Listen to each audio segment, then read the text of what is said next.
With it seeming like monarchs in Europe are becoming so liberal, why should we keep fighting for them? I have been a monarchist since I was 10. I'm 29 now. This question is in reference to the King of Netherlands pushing for more equality for LGBT in a talk at the UN a few weeks ago. So why should we keep fighting for them? That's a very good question. And the answer is threefold. Firstly, the office is more important than the man. And if you get rid of the office, what do you have? Secondly, what would you replace it with? Whatever came would be worse. That's one thing that even monarchies I would not have wanted to live under, like the Ottoman Empire and the Chinese Empire proved, is that inevitably, even a bad monarchy is replaced always by something worse. And I would rather avoid that if one could. Thirdly, in the case of Christian/Catholic monarchy, as opposed to a form of government with Masonic roots or cooked up on the spot or whatever you like, it's something whose background is Catholic. And presumably, as society changes, if at some point the given country gets a citizenry worthy of a better king, they'll have one. I mean, it's like the church. Let's pretend for a minute that the Pope was not everything we wanted. Why should we keep being loyal to the papacy? Well, because it's the only game in town, that's why. Because it's the office, not the man. And believe me, this problem faced people in the Middle Ages.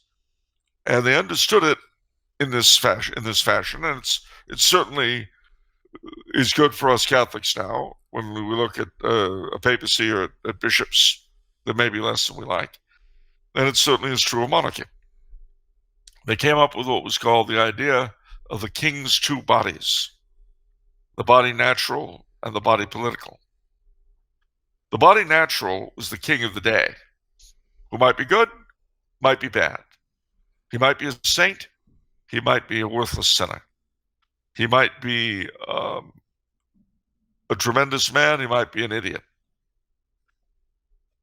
He was whatever he was. But there was the body political, the office of king, the about whom, when a king would die, they would always make the proclamation, the king is dead, long live the king.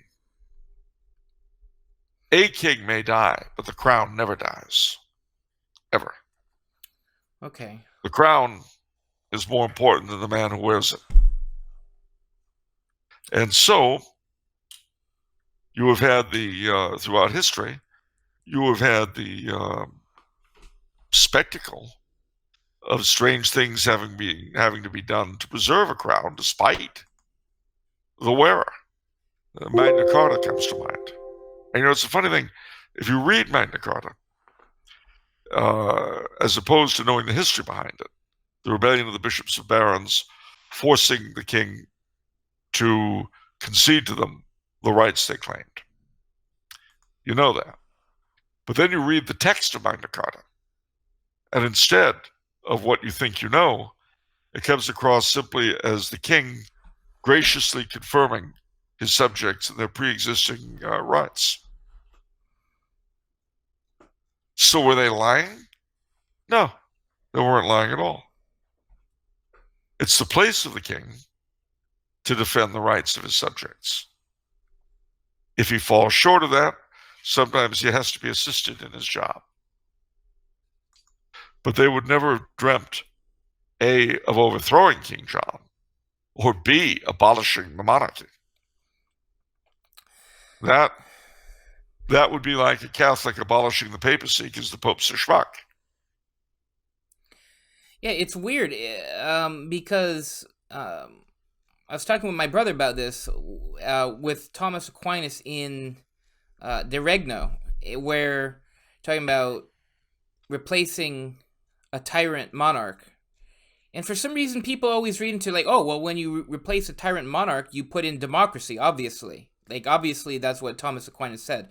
How come they make that jump and they don't think of the possibility of replacing a bad monarch with a good monarch? Well, it's because they read everything into themselves, into their own space. I mean, let's put this another way. If you don't like Trump or you didn't like Obama, why don't we just abolish the Constitution?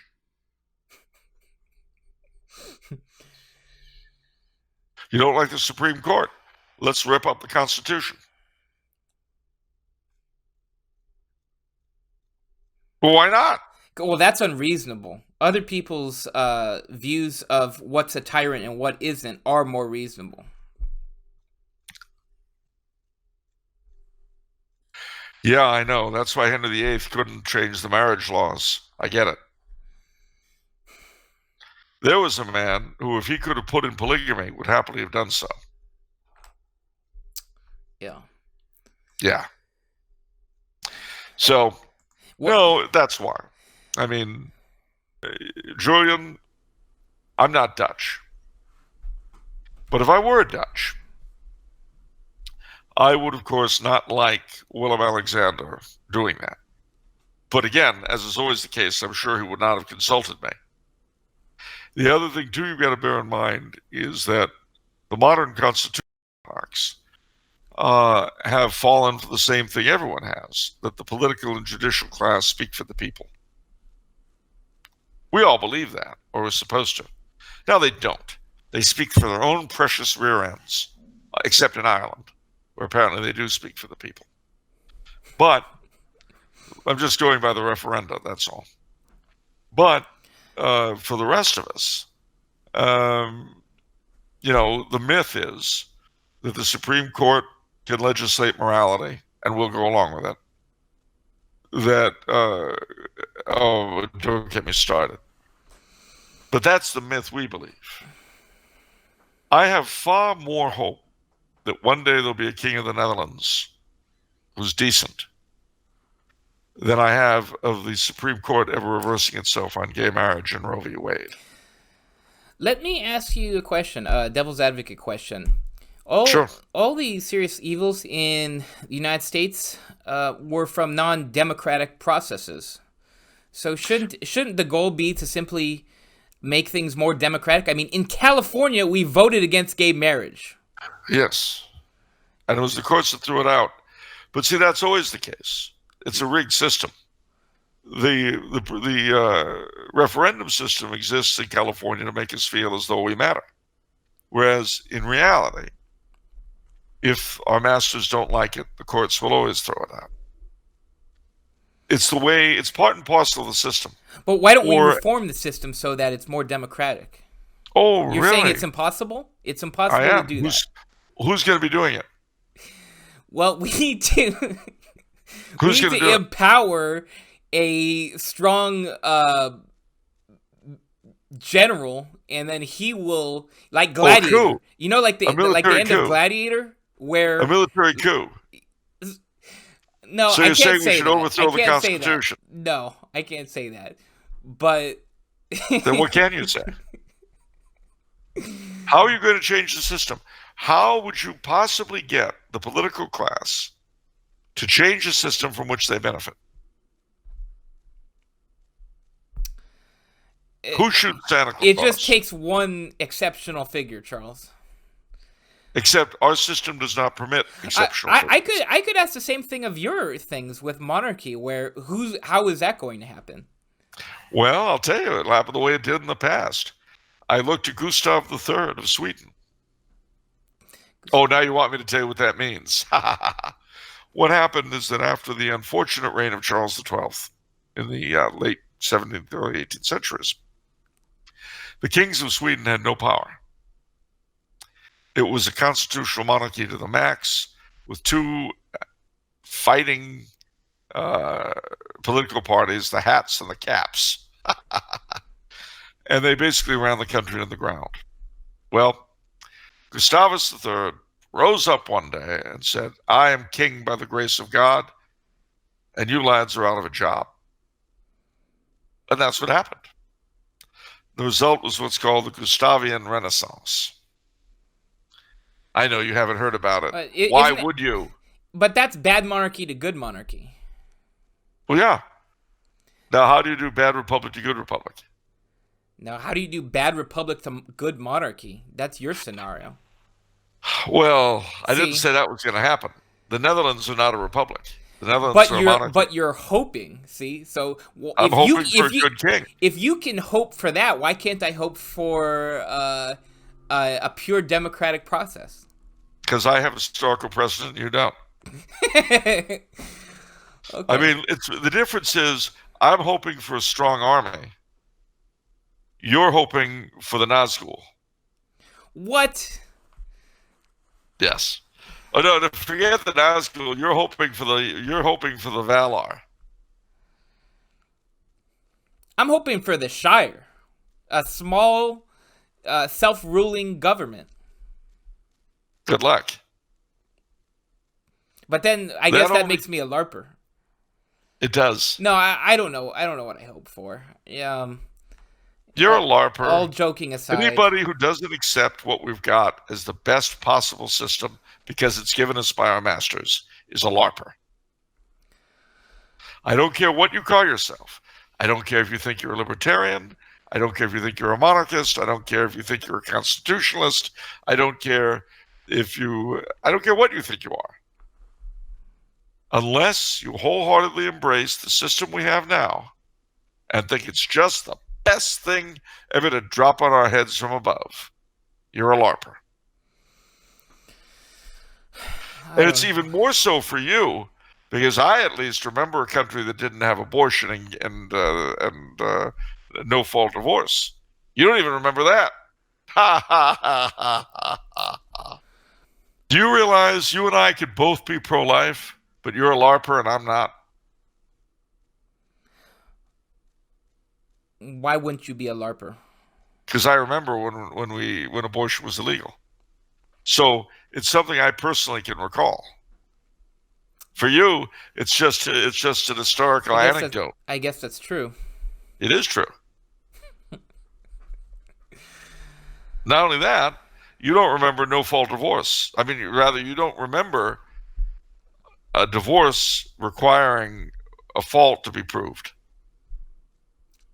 You couldn't get a divorce unless you could prove adultery. Wow. Yeah, I remember that. You don't. Well. So if you wanted anything approaching marriage laws that gave some kind of stability, you're a LARPer. I'm not. And once my brethren and me go off to the Grey Havens, guess what? What? All you LARPers are going to be left behind. But I have good news for you. What? As the system continues its stroll down the drain, just wait until you're saying the same thing to somebody 30 years your junior. You were in a time. You want presidents who don't lick dogs in the street. Ha ha ha! You're a LARPer.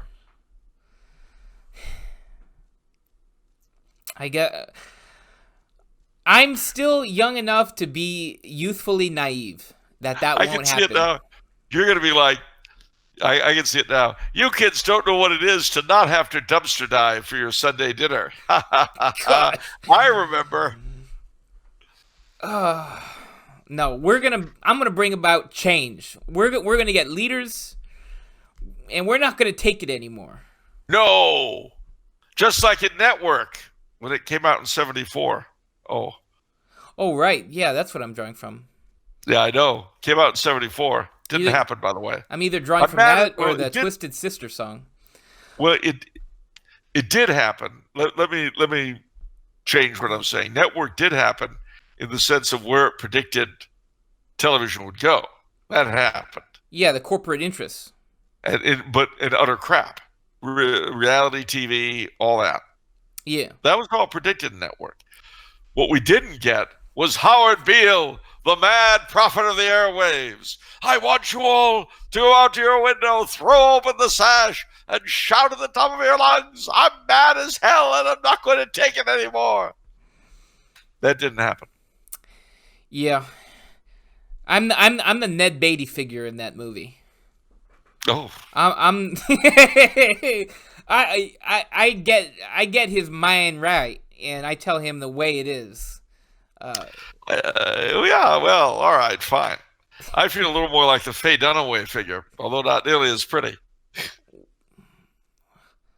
I'm not a fan. I don't like her. The Faye Dunaway? She's like Well, the you know what they? liberated. She's like the liberated female of the Oh yeah, '70s and she's stuff. horrible. She's horrible. I'm being ironic. Oh, okay. You know what Mad Magazine always used to call her? Because What? Mad would do these parodies of movies, What? and they would change the names of the actors. They always called her Faye Runaway. Ah, All right, what do we got next? Let's move along. This is going to be 3 hours if we don't hurry it up. yeah. Julian's second question: what do you think will happen to Sweden, Spain, and Belgium, seeing as all of them will have queens? Do you think the royal families will keep going after them? No idea. I think it was a crazy idea to alter the laws of succession in the first place. That's madness. I think it's madness to have Parliament arrogate that power to itself. I really do. All of those countries did that? Yep. I mean, the Crown Prince of Sweden was deprived of his crown princehood when he was like 2 months or something. The crown princess by vote. See this now, of course, as always, England was the ones who started this after the Act of Succession and the so-called Glorious Revolution.